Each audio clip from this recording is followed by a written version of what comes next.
Oh, as you can see there, just changed the camera back to the iPhone. Like I said, you can keep it very, very simple. Like if you've seen my setup by just using my laptop, Blue Yeti mic and my iPhone to just get things up and rolling, because I don't want to, keep it as simple as possible. Low friction, so whenever I need to record anything, it's just one step. Just hook up the phone to the tripod, start recording, start doing some content, so I don't have to overthink the process, and you're still getting good quality without spending a bucket load on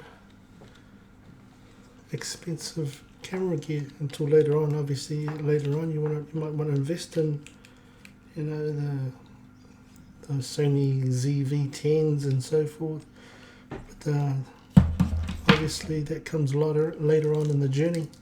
But if you're just starting out and you're over 40 and you've already got your iPhone, decent laptop, and just a decent mic, or even a wireless mic, one of those Rode lapel mics, or what did I see the other day? There was another one, but I forget. I must find it. I'll find the reference to it at some stage.